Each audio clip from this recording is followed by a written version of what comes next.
Estamos en el 17º domingo del tiempo ordinario de este ciclo dedicado al Evangelio de Mateo.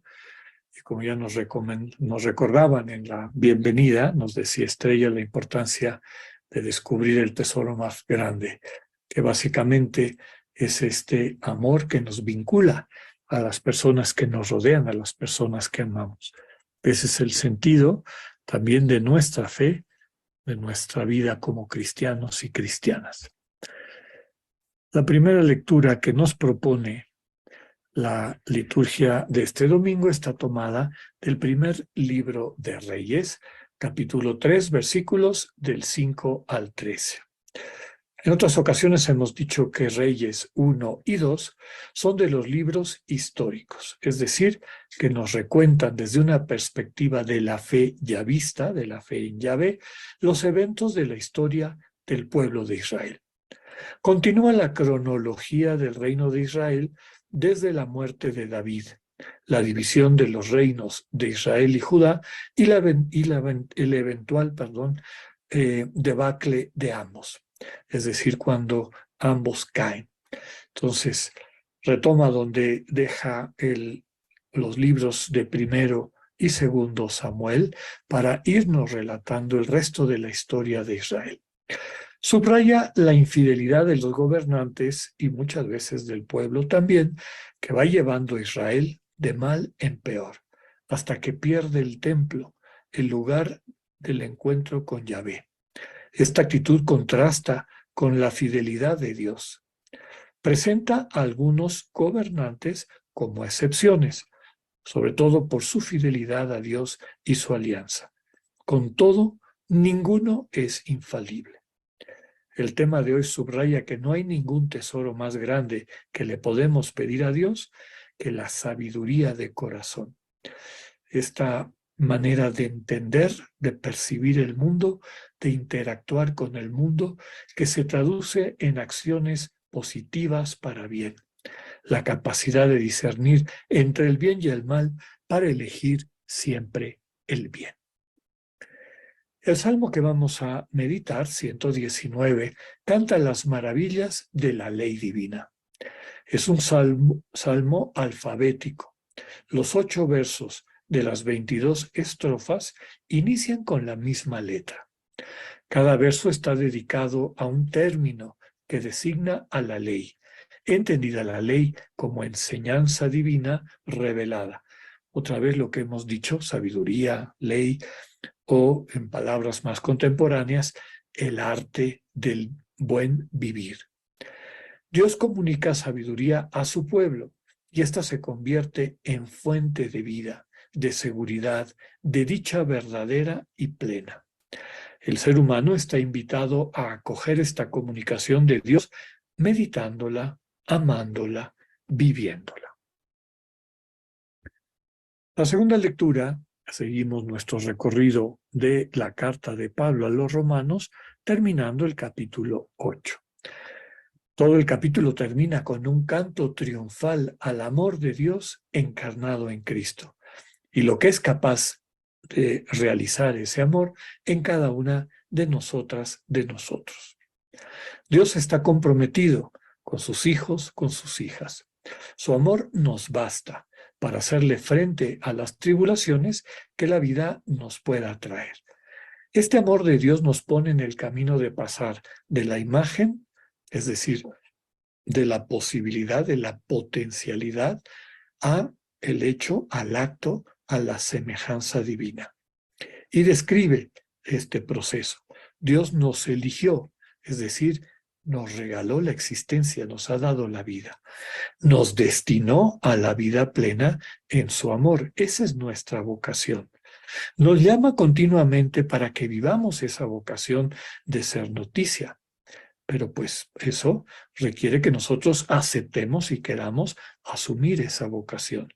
Finalmente, cuando le permitimos a Dios entrar en nuestras vidas, nos justifica, es decir, nos hace ser justamente lo que estamos llamados a ser, es decir, hijos, hijas de Dios, hermanos, hermanas, unos de otros. Y nos glorifica, es decir, nos permite experimentar la plenitud de la vida para la cual nos regaló la existencia. El Evangelio de hoy, de Mateo, todavía capítulo 13, nos sigue presentando las parábolas del reino. En este caso, la parábola del tesoro escondido, la parábola de la perla preciosa y la de la red que recoge muchos peces. Son las últimas de este capítulo 13 de Mateo, que tratan de describir, como hemos dicho anteriormente, en un lenguaje sencillo, qué significa este reino de los cielos. Entendido reino de los cielos como una relación de intimidad, de cercanía con el Dios que nos ama y amándonos no solamente nos da la vida, sino que nos capacita. Entonces, cada vez que veamos este término de reino de los cielos, está describiendo esta relación de comunión con Dios, que permite que Dios se convierta en el centro de nuestras vidas. Las dos primeras parábolas resaltan el valor absoluto de vivir bajo esta soberanía de Dios, en comunión con Dios. No hay ningún valor en el mundo que se le pueda comparar. Ambas describen un beneficio que no se esperaba. La primera nos habla de encontrar un tesoro escondido, la segunda, toparse con una perla de inusitado valor. En ambos casos, la sorpresa invita a una respuesta. Focalizar todo lo que se tiene y se es para asegurar ese bien descubierto. La última parábola nos vuelve a insistir en la importancia de optar correctamente, porque de eso depende nuestra vida definitiva. El reino de Dios, como la vida, es un don y es inesperado. Se mantiene en la dimensión de la gratuidad. Es decir, el amor de Dios nos lo ofrece siempre gratuitamente. Vivir de Dios, con Dios y en Dios, en comunión con Dios y nuestros hermanos y hermanas, es lo más valioso que podemos encontrar en nuestra existencia. Para conservar esa bienaventuranza es fundamental focalizar toda nuestra vida y atención en encarnar el amor. Todos los bienes que hemos recibido, la vida misma, el tiempo y el espacio en el que se desarrolla nuestra existencia, nuestras capacidades intelectuales y creativas, los bienes materiales, etcétera, son medios para alcanzar el bien definitivo, la comunión de amor entre personas. Vivir en comunión es estar salvados. Fuera de la comunión solo existe el sinsentido. Recordamos este mensaje central. Ve e invierte cuanto tiene para alcanzar el tesoro.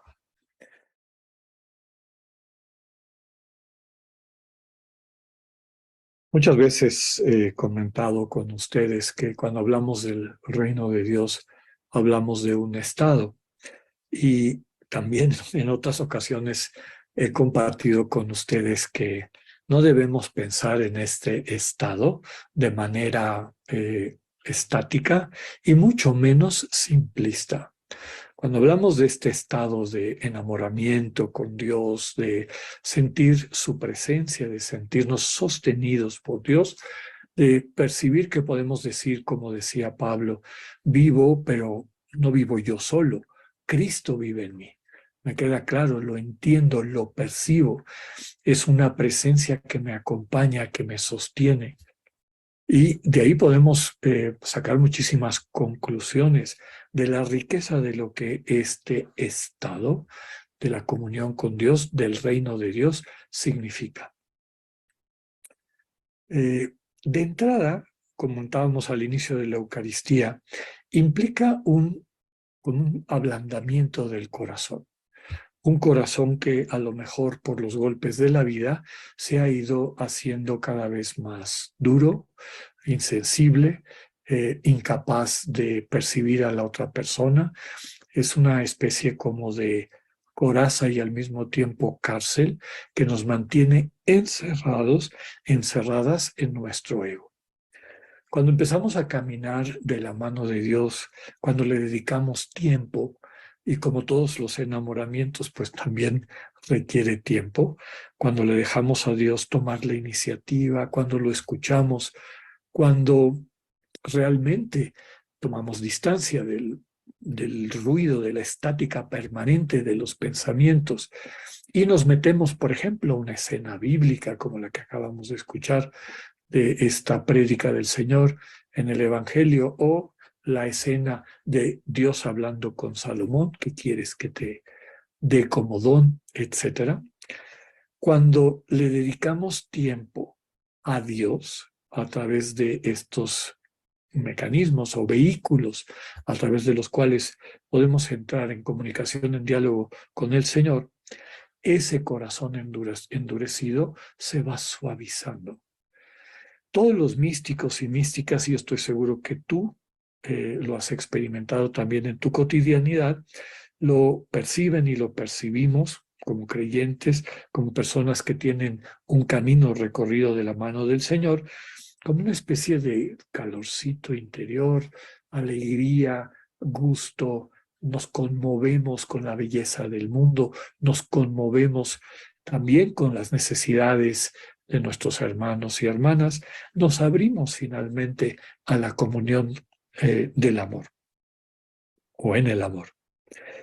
Pero también a lo largo de todo ese proceso, siempre existe el peligro de que esa experiencia de liberación del corazón sanado, transformado, se olvide, se quede en una anécdota que a la larga empieza a perder fuerza y se empieza a endurecer.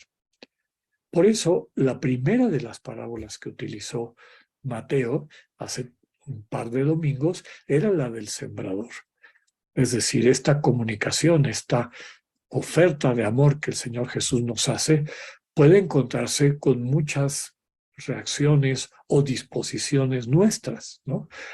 Y ya lo dice con toda claridad, desde aquellos que tienen poca superficialidad, digo poca profundidad, que son muy superficiales, uno de los problemas de nuestra cultura, y que andan brincando de una cosa a otra, ¿no? Algo que pasa con demasiada frecuencia hoy en día.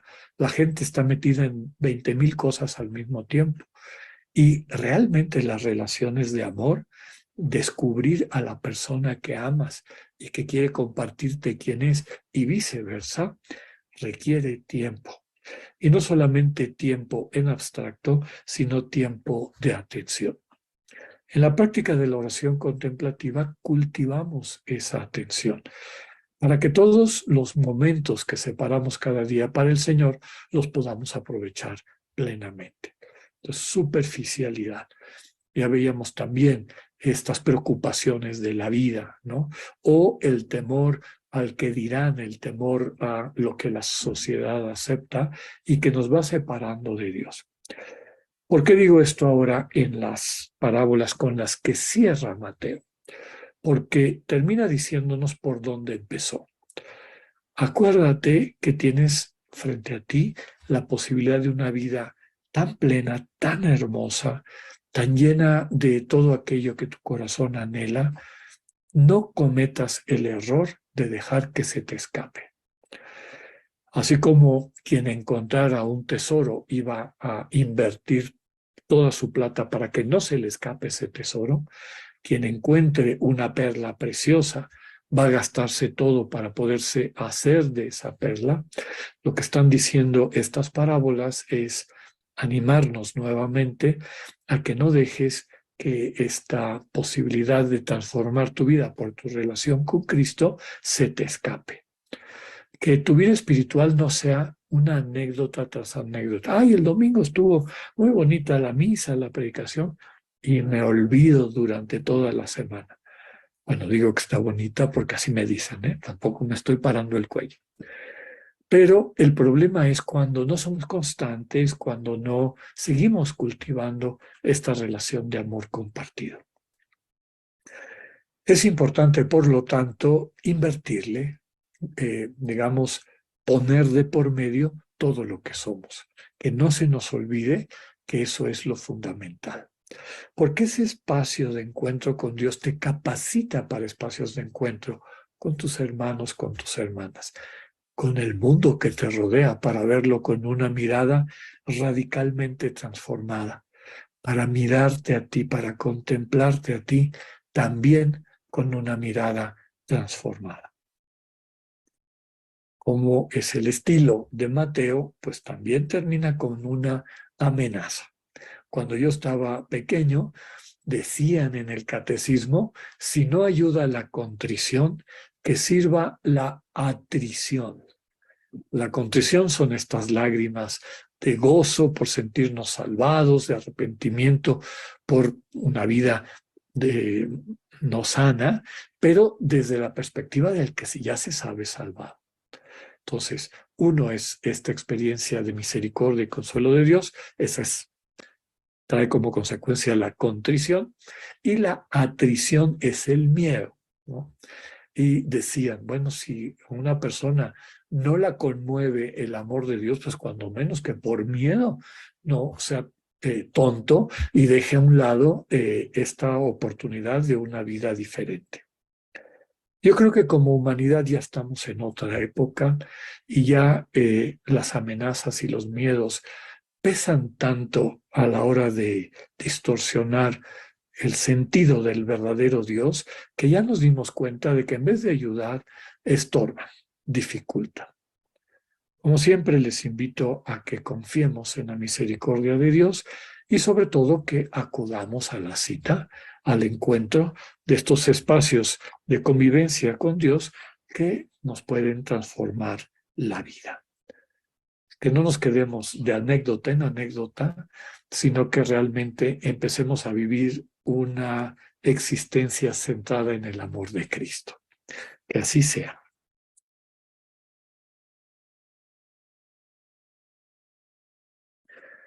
Les invito a que a lo largo de esta semana nos esforcemos por no quedarnos solamente con estas anécdotas espirituales, sino que nos comprometamos a tener una vida digna del tesoro que hemos encontrado.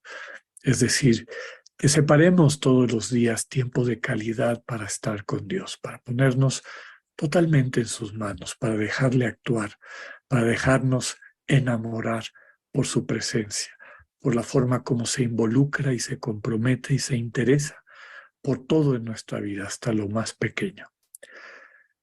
Muy importante es este tiempo. Hay que invertirlo para que así ese tesoro que hemos encontrado se consolide y alcancemos el estado de vivir así en comunión permanente con Dios.